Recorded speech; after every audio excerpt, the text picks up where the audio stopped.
Hi everybody, my name is Katie and I'm here today with Chelsea from the Greenwood Wildlife Rehabilitation Center.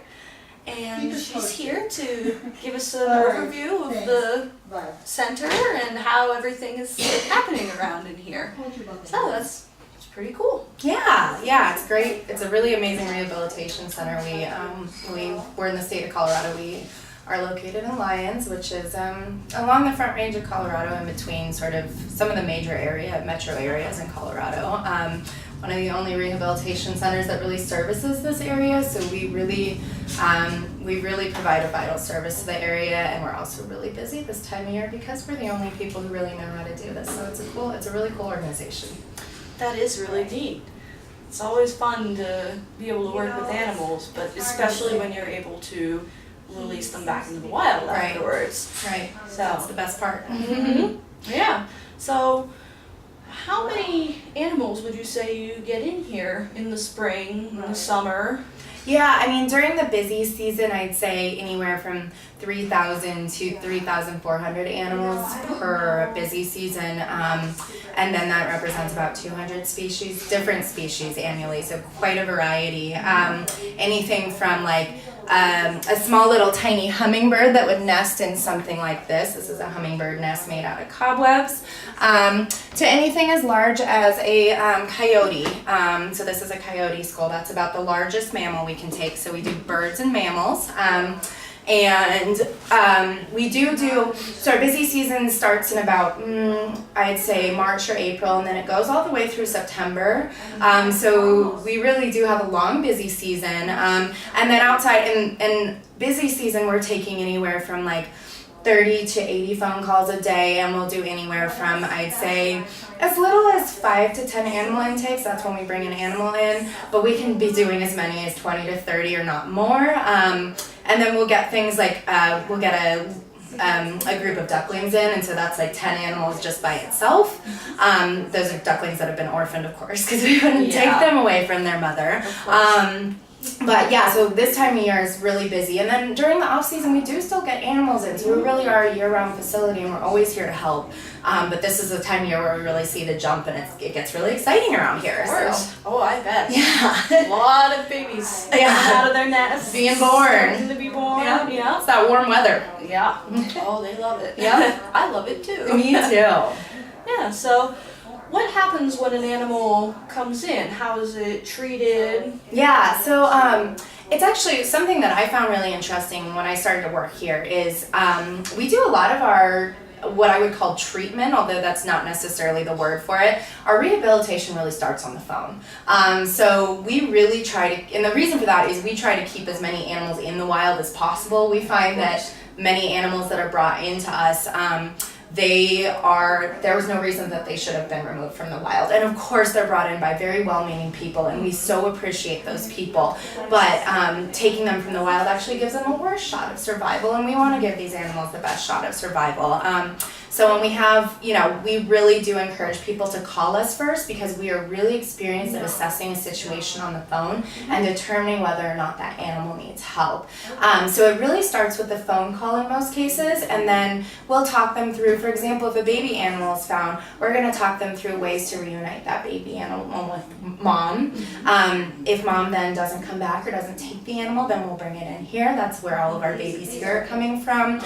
There's also cases where, for example, an adult bird might strike a window and it's just stunned or something like that. And so we'll actually ask you to leave it alone for 20 or 30 minutes. If it doesn't fly away at that point, then there's probably an issue. We should bring it into Greenwood. So it really is case by case, and we really do evaluate these things on the phone. Once it comes in, so basically there's different kind of procedures for intaking each different animal. So when it's brought to us, we actually, this is kind of unknown to a lot of members of the public, but we're not a rescue organization, so we can't send people out to get animals. Unfortunately, they have to be brought to us. And that does surprise a lot of callers, and it is difficult for many people to get animals to us. So we do, of course, work with any caller who might be a little further from Greenwood to come up with options for transporting that animal to Greenwood. But basically, the animal has to be brought to us. Once it's contained, it'll it'll be, you know, people drive them in. They'll bring it in a box or cat or, you know, an animal carrier, or even like we've had them brought in buckets, and we had one that came in a little children's like sandcastle building bucket, you know, because you never know what you're gonna have with you when you find a wild animal.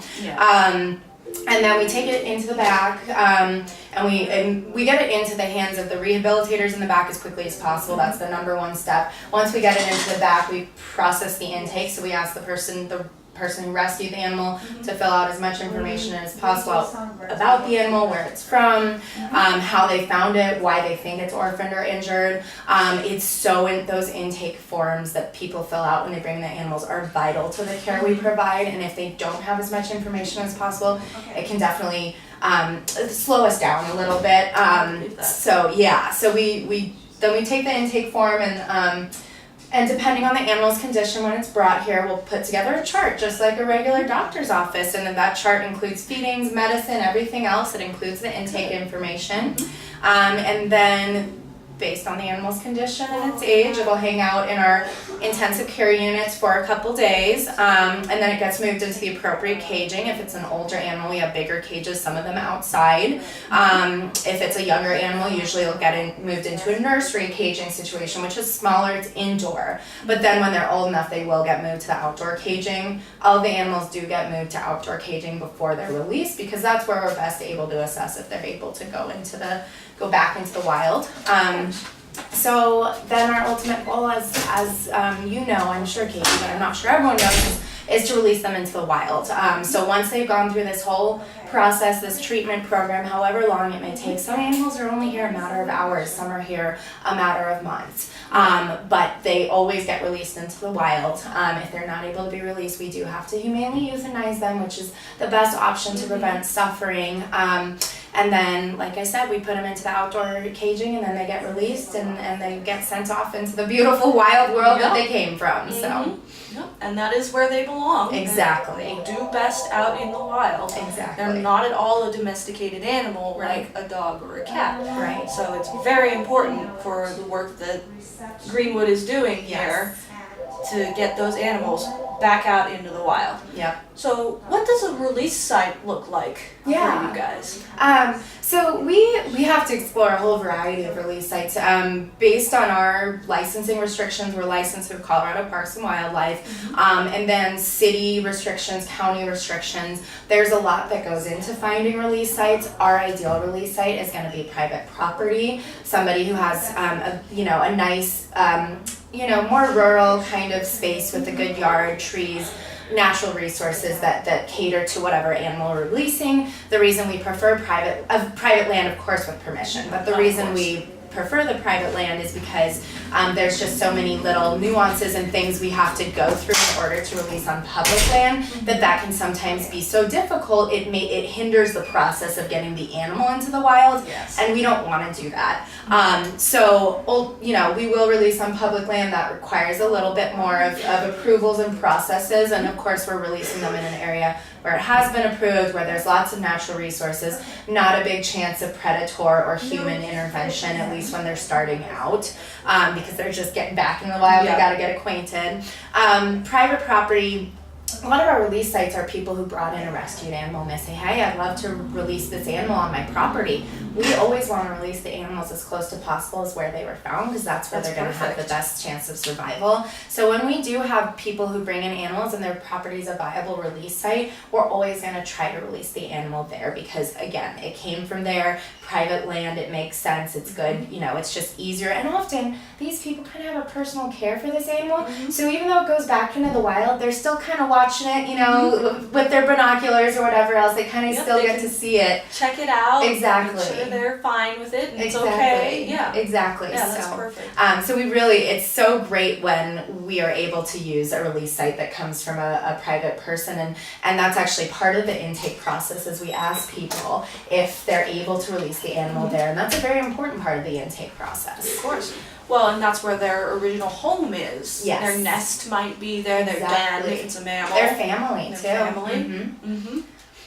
Yep, a lot of smaller animals will have a social structure, and if you just take it out and aren't able to put it back, you have potential problems re-releasing it somewhere else. Yeah. So. And we even, like, I can think of a really great story. Recently we had a dove, this couple had a family of doves, 2 pairs of doves. So doves do actually pair up, and then they're lifelong mates unless something happens to the mate. And they, this couple had really fallen in love with this family of doves that was living in their trees, and one of the doves actually hit a window and it was injured. And they called us and we talked them through it, and it was injured enough that it did have to come in here, and we treated it for 2 weeks, and then we actually called that person up. They were able to take it back to their property and release it, and it flew right back into the tree it came from and just joined right back up with the mate that it had left behind. So it was a really beautiful story. So it's really cool when we can reunite them, or when we can release them in a manner that they really get put almost right back into the structure, the environment, whatever they came from. It's great. Yeah, that is fantastic. Yeah. Yeah. So, what does a person do if they do find an animal? They call you, obviously, Right. and they have to bring it in, Right. or maybe not, depending on what you guys say. That's right. So, Yeah. So when we get calls, it's always asking a lot of questions. We never, almost, we get a lot of calls and they'll kind of explain the story and they'll explain the situation. And we're always gonna, even doesn't matter how thoroughly we explain it, there's always, or the caller explains it, there's always gonna be a question that we ask, because people don't think about the way, all of the information that we need in order to assess the situation. So what happens when we get a phone call in is it's questions, questions, questions. Once we get enough answers to those questions, we can either immediately give them advice for caring for this animal, bringing it to us, or leaving it. If it's something a little bit more complicated, we'll refer to one of our licensed rehabilitators and they can talk us through it, and then we'll get back on the phone with that person and talk them through it. Patience is key on the phones, and I didn't really realize that starting out, so I thought, these people are panicking, we want to get them answers as quickly as possible. Of course, you're in a situation, you find wildlife, you want answers, but we want them to be the right answers, and so that's why we need to take our time and ask the right questions and really evaluate the situation before we make a decision on what to do with the animal. okay. Yeah. Perfect. So, what does the future of this center look like to you? Yeah, well, we get asked that a lot. It's interesting because, as I mentioned before, Greenwood has become one of the few sort of rehabilitation centers in the game in Colorado. There's been a lot of recent closures over the past 10 years or so. Wild Kind, that was in Fort Collins. We had Squirrel Creek, and a couple other ones that were kind of helping support our animal care. We do have a great network of licensed home rehabilitators that we can refer to, but they are they're behind the public eye. They're not supposed to be in the public eye, and we don't want them to be in the public eye, so people can call us, and if there's a home rehabilitator that's closer to you, we're going to send you to the home rehabilitator, so you don't have to come here. But these home rehabilitators, they're licensed by the state of Colorado. The state comes out and visits their house to make sure they have all the facilities, intact to care for these animals. But ultimately, because we are really the only one in the game along the Front Range, a lot of people do have trouble getting animals to us, and I can't blame them. People have jobs from 9 to 5 or something. We're only open from 9 to 4. We're not in the most central area. I mean, it is central, but it could be more. And so people from Denver and other areas, it's sometimes hard for them to get us animals. And of course, we're going to explore all options available. We've even had people Uber us animals before, but we don't have the capacity, as I mentioned, to go out and rescue them. So we want to find options to help accommodate these needs of the more satellite calls we get. So somewhere down the line, we'd really like to explore facilities closer to the Denver area. We don't really know what that would look like. We're in the very infant stages of that. And then beyond that, some people have joked about sort of like a wild... Oh, you broke it? Oh, no. Don't tell Linda. I mean, what's it? It's been broken it's been broken forever. So this is not just me? No. Well, we're going to blame you though, Dr. H. Dr. H broke the handle. Oh, that's just what happens around here. Yeah. So some people have also talked to us about sort of like a wildlife ambulance type thing where we kind of have more of a transportation service. The thing is, I always tell people when they ask us these questions is, we handle a lot. We're constantly busy. We're constantly growing, but there's a lot. It's moving a mountain, there's a lot that goes into it. It's not just you snap your finger. It's not like you find a space that's affordable, you snap your fingers and it just happens. There's so much more to it than finding a space. And the licensing behind all of the requirements there. I didn't think she was unfit, but how do I get out? It's like hitchhiker's nightmare. I don't know. Yep, you're stuck forever with us. No. You can just join our interview. Look. So, Okay. guys, That sounds like it worked again. There you go. okay, I'll be back. Terrible. Anyway, so that's kind of, looking at expansion and growth and, sorry for the interruptions, but that's how it goes around here. That's actually our volunteer veterinarian. So she comes in here about once a week and checks out the animals and assesses their needs on a veterinary level, which is really cool. We're so lucky to have her. It's Dr. Allison Hazel. But anyway, going back to the growth or looking towards the future, it is about just growing our ability to accommodate animals. I mean, we want to help every single animal that we can, and it's, I wouldn't say frustrating, but it's hard for us when we can't help an animal because it's somewhere far away and it's difficult for it to get to us. And so we want to create as many resources as possible for people to be able to get those animals into care. And that requires things like opening up more places that they can go, but also providing more transportation services. Perfect. Yeah. Yeah.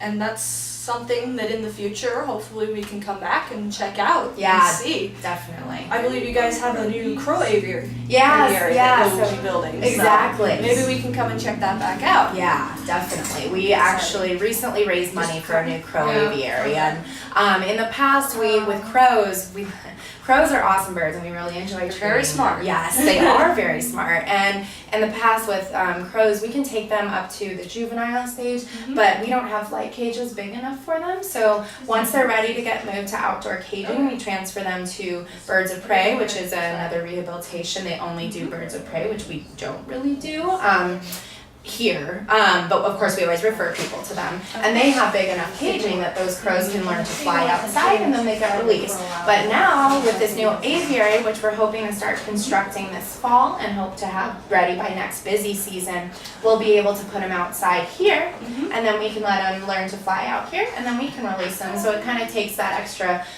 people, birds of prey is really busy too. It's not like they aren't great to work with. They are great to work with, but because they're busy, it just kind of takes one step out of the equation there, and it makes it easy for the animal. Yeah, it's a little bit less stress. Exactly. Put in a box and transferred and getting used to another cage and just the car ride. That stresses some animals out. Sure does. Sure does. So, what would people who want to help you guys out, how would they be able to do so? What are a few simple things that they could do for you guys? Yeah, we get asked that question all the time.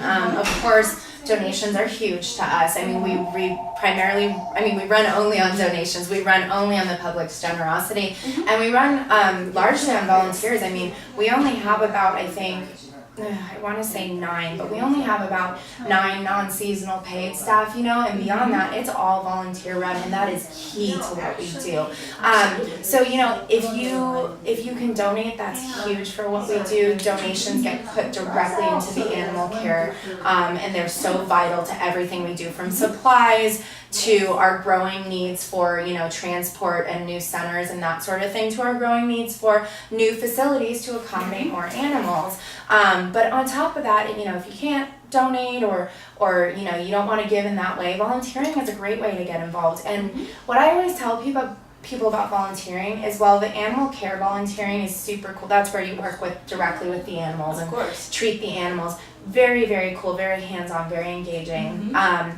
There are so many other ways to get involved beyond that, and people don't really think about that. For example, I actually got involved with Greenwood as a volunteer. But I was working a really, really busy full-time job, like 8 to 5 every day. So I wasn't, and these animal care shifts, they're 5 hours a day and you have to commit to the same day every week. I didn't have the freedom or the flexibility to do that as much as I wanted to. So I reached out to Greenwood and I said, I really want to help, but how can I help? And they said, well, what about, you have marketing experience, why don't you help us with fundraising and marketing? So I joined their board of directors for 2 years, and I help the fundraising committee, and we do this big annual auction fundraiser where we get a lot of our money called Wild Night, and I help plan Wild Night and get donations for Wild Night. And so I was able to do that for 2 years to really help on a voluntary basis, but I didn't have to be taking an animal care shift or constantly out here, although I would have loved to be. But it's all about wanting to help. It's like, if you want to help, we can find a way to help. So get in touch if the traditional volunteering doesn't make sense, or you're not financially able to give, which many people aren't. I completely understand. The best thing to do is just get in touch and say, hey, what else could I get involved with? And I'm pretty sure we'll have something for you. There you go. Yeah. So, just to recap, they do a lot with rehabilitating animals, getting them out to the wild, and if you want to help with that, the best ways are going to be to maybe donate or think about volunteering. Yep. And those would be a really big help for this rehabilitation center that is wonderful. So, Absolutely. yeah. I hope you guys think about that. And I might think about that myself. You should. It would be fun. Yes. And very fulfilling. Absolutely. And I would love to do that. Yes. So, hopefully you guys will think about that. And hopefully we will be back over here soon and talking about something else. Yeah. We'd love to have you. All right. Thank you. Thank you very much. Thank you. Bye, guys.